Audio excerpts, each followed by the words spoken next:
নমস্কার, স্কাই 18 বাংলা নিউজে আপনাদের সবাইকে স্বাগত জানাই। আমি রাজশ্রী। এবারে দেখে নিচ্ছি আজকের বিস্তারিত সংবাদ। পাথারকান্দি বিধানসভা এলাকায় ফের মাছের কার্টুনে জব্দ গাঁজা। এবারে স্থান অসম ত্রিপুরা সীমান্তের চুড়াইবাড়ি। পাথারকান্দি বিধানসভা এলাকায় ফের মাছের কার্টুনে জব্দ গাঁজা। এবারে স্থান অসম ত্রিপুরা সীমান্তের চুড়াইবাড়ি।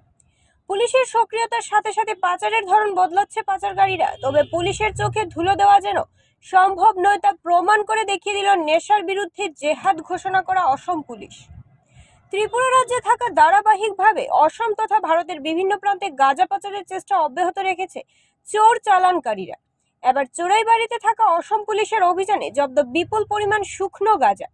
আগরতলা থেকে অসম প্রবেশের মুহূর্তে পুলিশের নিয়মিত তল্লাশিতে TR08E1531 নম্বরের একটি মহিন্দ্রা ভিরো গাড়িতে থাকা মাছের কার্টুনের ভেতরে লুকিয়ে থাকা অবস্থায় 228 প্যাকেটে মোট 258 কেজি শুকনো গাঁজা উদ্ধার করা হয়।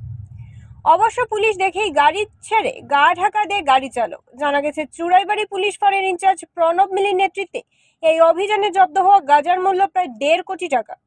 উল্লেখযোগ্য যে গত এক সপ্তাহে পাথারকান্দি রাতাবাড়ি ও বাজারিছড়া পুলিশের অভিযানে প্রায় 7 কোটি টাকার শুকনো গাঁজা জব্দ করা হয়েছে।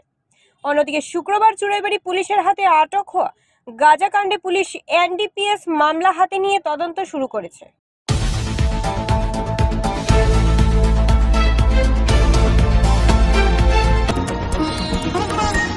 হাইলাকান্দিতে সোনা চুরির ঘটনায় এক চোর এবং এক সোনার দোকানের মালিককে গ্রেফতার করেছে পুলিশ। হাইলাকান্দিতে সোনা চুরির ঘটনায় এক চোর এবং এক সোনার দোকান মালিককে গ্রেফতার করেছে পুলিশ। কয়েকদিন আগে শহরের দুটি বাড়ি থেকে বিপুল পরিমাণ সোনার অলংকার চুরি হয়। অভিযোগের ভিত্তিতে তদন্তে নেমে সদর ফাঁড়ির মামলা নাম্বার 161/25 ও 164/25 অনুসরণ করে কলেজ আউটপোস্টের ওসি ইনচার্জ SI শঙ্কর নাথের নেতৃত্বে অভিযান চালিয়ে চোর রিজুমিয়া বরভুইয়া এবং চুরি করা সোনা ক্রয়কারী দিলদার সোনারকে আটক করা হয়। দিলদার সোনারের বাড়ি বরপেটা জেলার সরভুঘাটে বলে জানা গেছে। দুই অভিযুক্তকে আদালতে তোলা হয়েছে এবং দুজনকেই 2 দিনের পুলিশি হেফাজতে পাঠানো হয়েছে।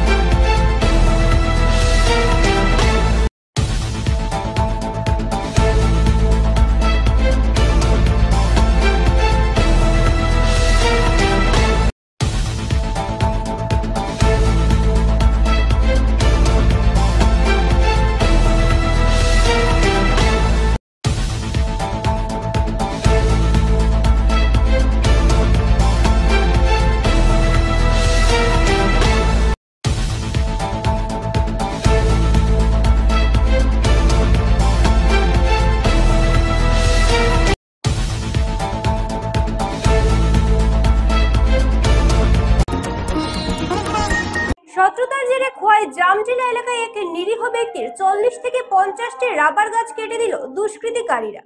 শত্রুতার জেরে খোয়াই জামটিলা এলাকায় এক নিরীহ ব্যক্তির 40 থেকে 50টি রাবার গাছ কেটে দিল দুষ্কৃতিকারীরা। ঘটনার বিবরণী প্রকাশ, গত 2 দিন আগে খোয়াই বিধানসভা কেন্দ্রের অন্তর্গত পূর্ব গণকি জামটিলা এলাকায় প্রণবেন্দু শীলের নিজস্ব জায়গায় রাবার বাগান গড়ে তুলে গত 2 বছর আগে। এর আগেও রাবারের 7 থেকে 8টি চারা গাছ ধ্বংস করেছে কে বা কারা। যদিও বা কে বা কারা এই ঘটনাটি বারংবার সংঘটিত করছে তা ওনারা জানেন বলেও জানিয়েছেন। এবার অন্ধকারের সুযোগ নিয়ে প্রায় 40 থেকে 50টি 2 বছরে রাবার গাছ কেটে দিল দুষ্কৃতীরা।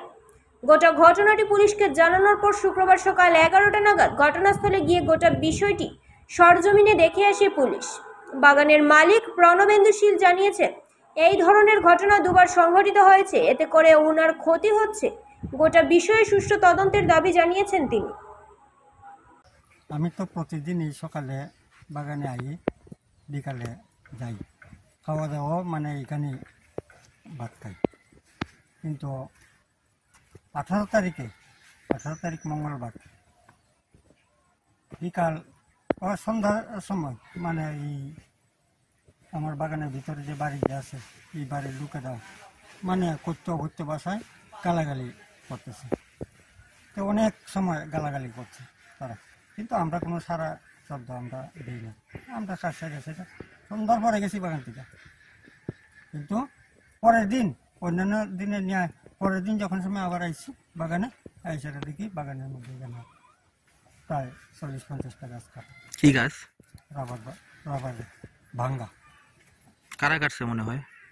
ওটা এই আমার বাগানে যে লোক আছে সেই লোককে দিয়েছে আমার সন্দেহ। এর আগেও কি এরকম ঘটনা হয়েছে? এর আগেও কিছুদিন আগে গ্যাসেরা আমার এখানে 7টা চারা ভাঙ্গা হয়েছে। তার পরিপ্রেক্ষিতে আমি বড় আগে তো একটা নেট দিয়ে বেড়া দেওয়া আসলো, তার পরিপ্রেক্ষিতে আমি 2টা নেট আমি গ্যাসেরা বেড়া দিয়েছি। এখনই গ্যাসেরা দেখা যাইতেছে নেট সিরা সেরা কুটা ভাঙ্গা সেরা ডিক্কা সেরা এই গাছগুলা ভাঙচুর করা হয়েছে। কি কারণে করতেছে এমন মনে হয়? এটা শত্রুতাবাণী করতেছে আমার সঙ্গে, যাতে আমি বাগান যাতে না করে আমি খাইতে পারি। আপনার বাগানটা এখানে কতদিন যাবত আপনি করতেছেন? আজকে 2 বছর চলতেছে। দেখে আপনার এই জায়গা? আমার নিজের জায়গা। এটা কোন জায়গা? জায়গাটা কোন জায়গা? নিয়ম নাম কি? এটা হচ্ছে পূর্ব অঙ্কিত জামটিলা ধরে। আপনার নাম? রঙিন বেলুনে সাজানো গাড়িতে নবজাত কন্যাকে বাড়ি নিলেন হিমাংশু সূত্রধর। ধর্মনগর জেলা হাসপাতালে দেখা গেল এক হৃদয়স্পর্শী দৃশ্য। রঙিন বেলুনে সাজানো গাড়িতে নবজাত কন্যাকে বাড়ি নিলেন হিমাংশু সূত্রধর। ধর্মনগর জেলা হাসপাতালে দেখা গেল এক হৃদয়স্পর্শী দৃশ্য। রঙিন বেলুনে মোড়া একটি গাড়ি চোখে পড়তেই পথচারীদের নজর কেড়ে নেয়। জানা যায়, চন্দ্রপুরের বাসিন্দা হিমাংশু সূত্রধর তার নবজাত দ্বিতীয় কন্যা সন্তানকে নিয়ে প্রথমবার বাড়ি ফিরছেন। আর সেই আনন্দ প্রকাশ করতেই তিনি এভাবে গাড়ি সাজিয়ে হাসপাতাল থেকে রওনা দেন। হিমাংশু সূত্রধর সংবাদ মাধ্যমকে জানান, এটি তার দ্বিতীয় কন্যা সন্তান। 2 কন্যার বাবা হতে পেরে তিনি নিজেকে অত্যন্ত সৌভাগ্যবান মনে করছেন। তিনি আবেগপ্রবণ হয়ে বলেন, আমার প্রথম মেয়ের জন্মের সময়ও একইভাবে গাড়ি সাজিয়ে বাড়ি নিয়ে গেছিলাম। আজও সেই আনন্দ, সেই অনুভূতি আবার ফিরে পেলাম। উনি আরও জানান যে কন্যা সন্তান জন্মে পরিবারে উৎসবের পরিবেশ তৈরি হয়েছে। বাড়ির লোকজনও অধীর আগ্রহে অপেক্ষা করছেন নবজাতকে এক ঝলক দেখার জন্য। হিমাংশু সূত্রধর বলেন, কন্যা সন্তান মানেই আশীর্বাদ। আমার 2 মেয়ে আমার গর্ব। তিনি আরও আশ্বস্ত করেন যে মা ও শিশুর স্বাস্থ্য একেবারে ভালো আছে। হাসপাতাল চত্বরেও এই দৃশ্য ঘিরে মানুষের কৌতূহল ছিল চোখে পড়ার মতো। অনেকেই এই উদ্যোগকে প্রশংসা করে বলেন, সমাজে কন্যা সন্তান নিয়ে এই ধরনের ইতিবাচক বার্তা সত্যিই অনুপ্রেরণাদায়ক। আমার দ্বিতীয় কন্যা সন্তান হয়েছে। আচ্ছা, আমার মনে খুব আনন্দ। তার জন্য প্রথম মেয়েকে এরকম নিয়েছিলাম, দ্বিতীয় মেয়ে হয়ে যাচ্ছে। না, সবাই তো পুত্র সন্তান বলে বেশি মানে যেটা আলাদা করা, এটা আপনার ক্ষেত্রে কেন এটা ব্যতিক্রমী? আমার মেয়ে আমার সবচেয়ে প্রিয়। আচ্ছা, আপনার নাম কি? হিমাংশু সূত্রধর। আপনার বাসা? চন্দ্রপুর সূত্রধর বলে। কিরকম খুশি আপনি এই যে? আমি খুব খুশি।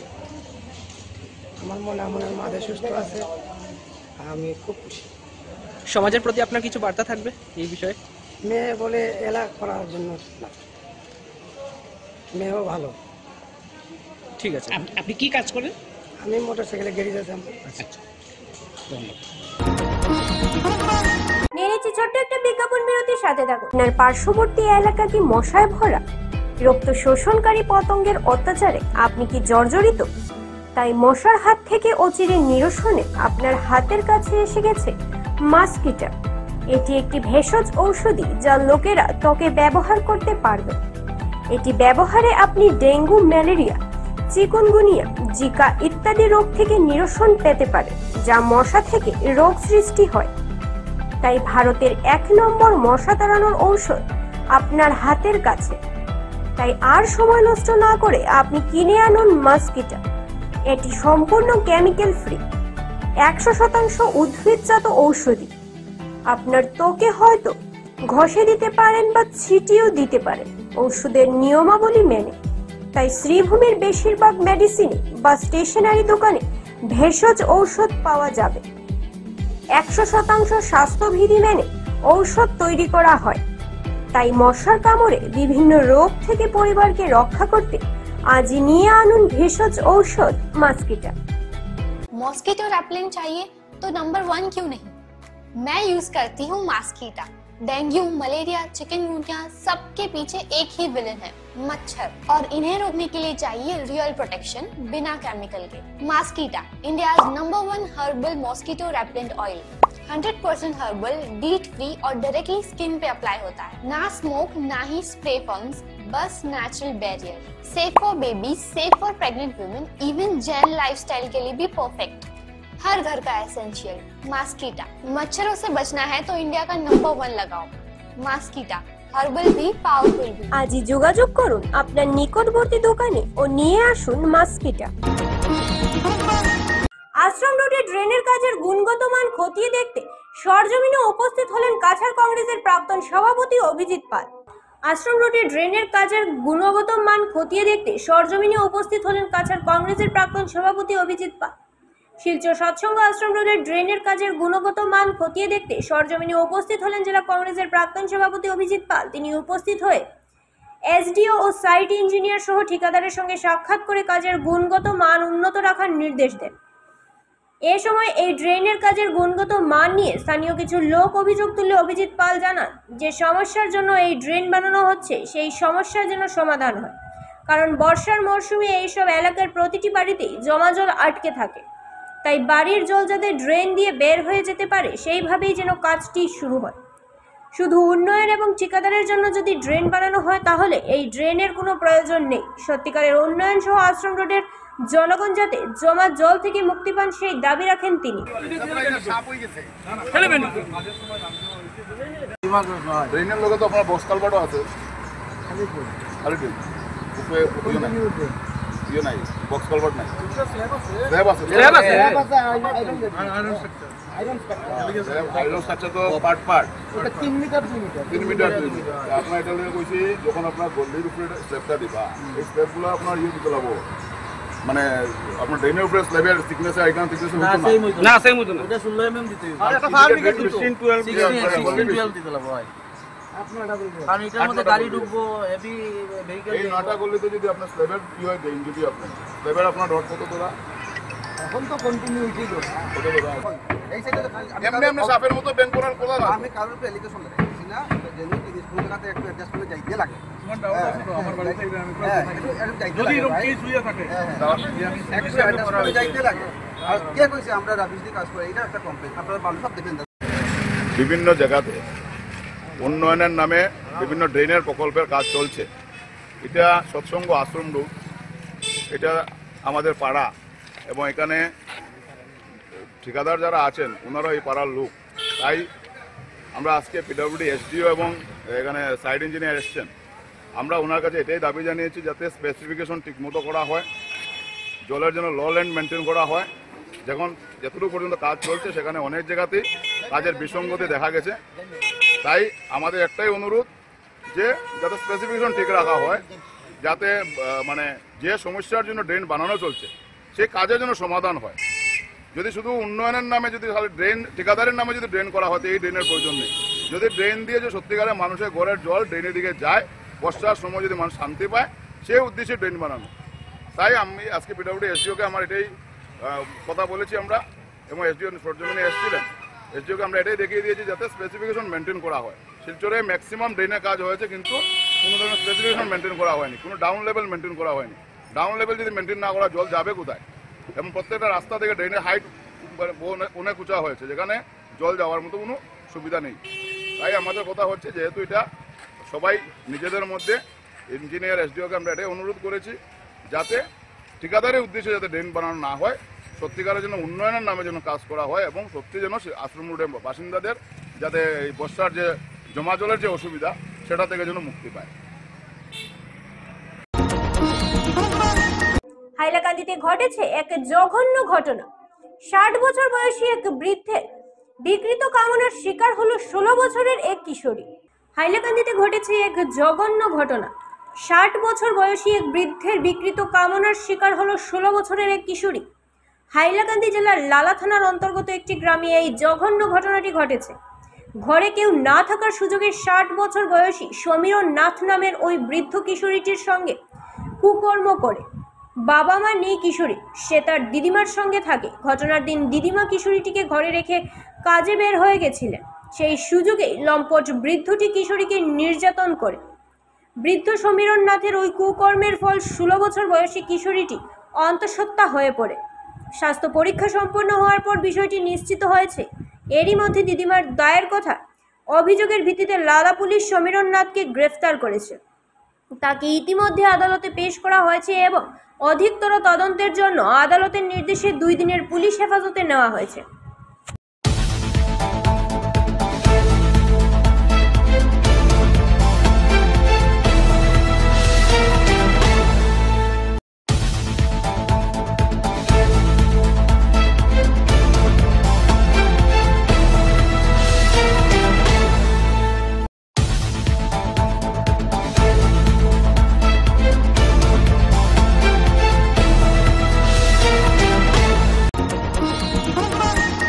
কাঠিগড়া হরিনগর সড়ক থেকে কাতিরাইল সংযোগী ময়নারপাড় সড়কের সংস্কার কাজে ব্যাপক দুর্নীতির অভিযোগ তুললেন স্থানীয় জনগণ। কাঠিগড়া হরিনগর সড়ক থেকে কাতিরাইল সংযোগী ময়নারপাড় সড়কের সংস্কার কাজে ব্যাপক দুর্নীতির অভিযোগ তুললেন স্থানীয় জনগণ। এই নিয়ে দেওয়া হলো এক স্মারকপত্র। রাস্তার কিছু কিছু অংশে নিম্নমানের কাজ যে হয়েছে তা স্বীকারও করলেন বিভাগীয় সাইড ইঞ্জিনিয়ার। দীর্ঘদিন থেকে সংস্কারের অভাবে পড়ে থাকা কাঠিগড়া হরিনগর পূর্ত সড়ক থেকে কাতিরাইল সংযোগী ময়নারপাড় সড়কটি সংস্কারের জন্য প্রায় 41 লক্ষ টাকা বরাদ্দ হয়েছে। কাজের বরাদ পেয়েছে গ্রিন ভ্যালি কনস্ট্রাকশন নামক একটি ঠিকাদার সংস্থা। গত 2-3 থেকে রীতিমতো রাস্তার সংস্কার কাজ হয়। কাজের শুরু থেকে নিম্নমানের কাজ হওয়ার অভিযোগ তুললেন স্থানীয় জনগণ, কিন্তু বরাদ্দপ্রাপ্ত ঠিকাদার সংস্থা বা বিভাগীয় ইঞ্জিনিয়ার তেমন কোনো গুরুত্ব দেননি বলে অভিযোগ। জনগণের অভিযোগ, রাস্তা সংস্কারের কাজে ব্যবহৃত ব্ল্যাক টপিংগুলো অত্যন্ত নিম্নমানের, যে কারণে কাজ করার পর এমনিতেই এগুলো উঠে যাচ্ছে। ভালো করে রাস্তা পরিষ্কার সহ পর্যাপ্ত পরিমাণে বিটুমিন না দেওয়ায় এই ব্ল্যাক টপিং বসানোর জন্য এমনটা হচ্ছে বলে অভিযোগ। এই ব্যাপারে 2-3 দিন থেকে স্থানীয় জনগণ অভিযোগ করে আসলেও বিষয়টি তেমন গুরুত্ব দেয়নি বরাদ্দপ্রাপ্ত ঠিকাদার সংস্থা, যে কারণে আজ ক্ষুব্ধ জনগণ রাস্তার সংস্কার কাজ বন্ধ রাখার দাবি তুলে একই সাথে কাঠিগড়ার সার্কেল অফিসার ডক্টর রবার্ট টোলরের কাছে স্মারকপত্র প্রেরণ করে বিষয়টিতে হস্তক্ষেপ করার দাবি জানান। এদিকে রাস্তা সংস্কারের কাজের কিছু কিছু অংশে নিম্নমানের কাজ যে হয়েছে তা স্বীকার করেছেন বিভাগীয় সাইট ইঞ্জিনিয়ার। পাশাপাশি তিনি আশ্বাস দিয়েছেন ব্ল্যাক টপিং উঠে যাওয়া অংশে ফের কাজ করা হবে। একত্রিত হয়েছি, এই রাস্তার কাজ চলতেছে। আজকে 3-4 দিন আগে রাস্তার কাজটা শুরু হয়েছে। শুরু হওয়ার আগের দিন ওরা মাইকিং করেছে যে ওই রাস্তা ব্লক করা হবে, গাড়ি ঘোড়া চলবে না, রাস্তার কাজ হবে। তাই পরের দিন থেকে গাড়ি ঘোড়া বন্ধ, তারা কাজ শুরু করেছে। কিন্তু আপনারা এখানে দেখতে পাচ্ছেন যে ওই কি এত নিম্নমানের কাজ করেছে যার কোনো সীমা নেই। ওই পিস করে গিয়েছে কাল, আজ ও পিস এমনিতেই উঠে যাচ্ছে। ওই কোনো তেল নাই, কিছু নাই। ওই দুলার উপরে দুলাটা গ্যাসও মারে নাই, ব্রাশও করে নাই, দুলার উপরে তেল দিয়ে পিস ঢেলে চলে গেছে। এখন আমাদের সবাই এখানে উপস্থিত হয়েছি, আমরা সকলের অভিযোগ যে এটা আমাদের গ্রাম্য রাস্তা, আমরা নিত্য চলার রাস্তা, ওইটাই, বিকল্প আমাদের কোনো রাস্তা নেই। তাই আমাদের অভিযোগ হচ্ছে ওই রাস্তাটা যাতে ভালো করে কাজ হয়, আমাদের বিকল্প কোনো রাস্তা নাই। তাই আমরা চাই যে আমাদের এই রাস্তাটা ভালোভাবে যাতে কাজ হয়। 41 লক্ষ টাকা 2.1 কিলোমিটার রাস্তা হইলে কি আপনার রিপেয়ারিং রাস্তা, নিউ কনস্ট্রাকশন নাই, আপনার রিপেয়ারিং হইতো গাদগাদাত মেটাল মারিয়া কার্পেটিং হইতো, যে জায়গাত মেটাল নাই, যে জায়গাত মেটাল নষ্ট হইছে ওই জায়গাত মেটালটা হইতো, মানে হইতো আর এক কোড আপনার কার্পেটিং হইতো। যে জায়গাত নষ্ট হইছে আপনি জায়গাত কাম করার সময় তো আমরা দেখছি না এখনো মেটাল যেন দিছে। এখন যে পাবলিকের অভিযোগ হইল কি, কারণ রাস্তা কাজ হইছে 4 দিন আগে, এখন রাস্তার কাজ উঠিয়া যার গিয়া পিছু চাক্কা হইয়া উঠি যায়। তো এটার লাগি আমরা 2 দিন আগে আইছি, 2 দিন আগে আইয়া তারা কইছে যে জায়গা মেশিনে কাম করে দাদা, কোন জায়গা কম করে। দাদা ভাই আমরা কোন সময় আপনারা না রে বাতে দেও আমারে, ও দাদা ভাই রিপেয়ারিং কই না এটা কই করার লাগিয়া মানে তারাও পাবলিকও কইছে, মানে আমরা পাবলিকও কইছি রেক্টিফিকেশন করিয়া দিন, যেটা নষ্ট হইছে তারা আমরা দেখাইছে, দেখানোর পরে আমরা রেক্টিফিকেশন হইব হইছে। তে এখন এদিকে কমপ্লিট করিয়া তখনই মাতিছিল গতছে, আচ্ছা ঠিক আছে ওদিক ওই যাও, লোকাল পাবলিকও আসলা, ওদিক ওই যাও, ওয়ার পরে ওদিকে রেক্টিফিকেশন। 2026-এর বিধানসভা নির্বাচনে দক্ষিণ করিমগঞ্জ সমষ্টি থেকে বিজেপি বা কংগ্রেস কোন প্রার্থীকে কিভাবে মাঠে নামাচ্ছেন এই নিয়ে দেখে নিন এক প্রতিবেদন। 2026-এর সবচেয়ে হাই ভোল্টেজ লড়াই কি দক্ষিণ করিমগঞ্জে? এবারের নির্বাচনে কার পাল্লা ভারী? একের পর এক যোগদানে শক্তি বাড়াচ্ছে কংগ্রেস। মাইনরিটি ভোটে কি বদলে যাচ্ছে সমীকরণ? সিদ্দিকী আহমেদ কি বদলাবেন রং? মিশন রঞ্জন দাসকে দক্ষিণে পাঠানোর আলোচনা। বিজেপির গেম চেঞ্জার কি প্রস্তুত? AIUDF ভাঙন কংগ্রেসের ঘর কি আরো শক্তিশালী হচ্ছে? তবে টিকিট নিয়ে কংগ্রেসের দড়ি টানাটানি বিভাজনের লাভকে তুলবে? দেখুন বিস্তারিত। 2026 সালের নির্বাচনে দক্ষিণ করিমগঞ্জ এখন রাজনৈতিক তাপমাত্রার দিক থেকে রাজ্যের হটস্পট। বাইরে সব শান্ত, কিন্তু ভিতরে ফুটছে আগুন। কোন দল জিতবে, বিজেপি, কংগ্রেস না এজিপি? এই নিয়ে জল্পনার শেষ নেই। জেলার ভোটের বাতাস পাল্টাতে পারে এক একটি সিদ্ধান্ত।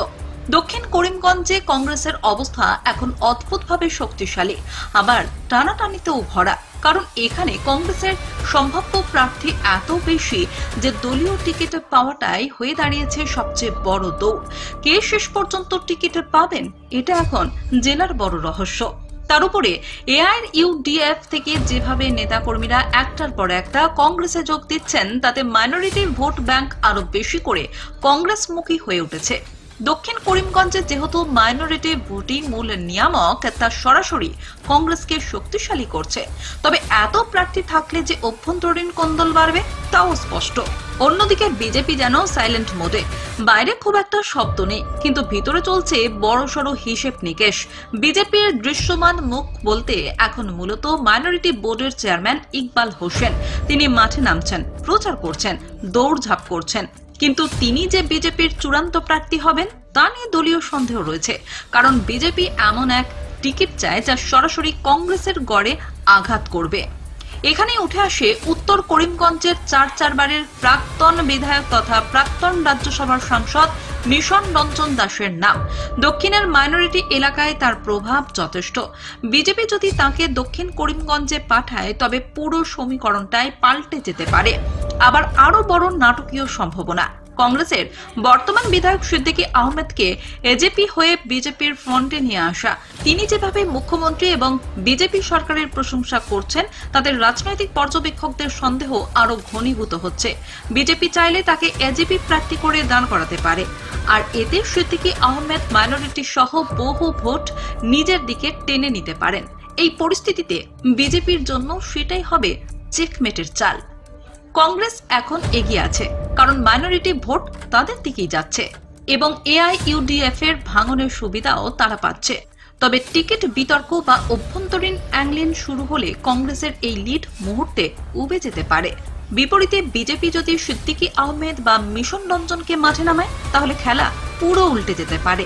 বর্তমানে পরিস্থিতি অনুযায়ী কংগ্রেসের জয়ের সম্ভাবনা প্রায় 55%, কিন্তু বিজেপির বড়সড় প্রার্থী ঘোষণায় পুরো মাঠ ঘুরিয়ে দিতে পারে। সুতরাং 2026 সালে দেখা যাবে দক্ষিণ করিমগঞ্জে আসল খেলা কি হতে চলেছে। এটা নিশ্চিত যে রাজনৈতিক থ্রিলার এখানেই শুরু হচ্ছে। স্কাই 18 বাংলা নিউজ আজ এ পর্যন্তই। নমস্কার।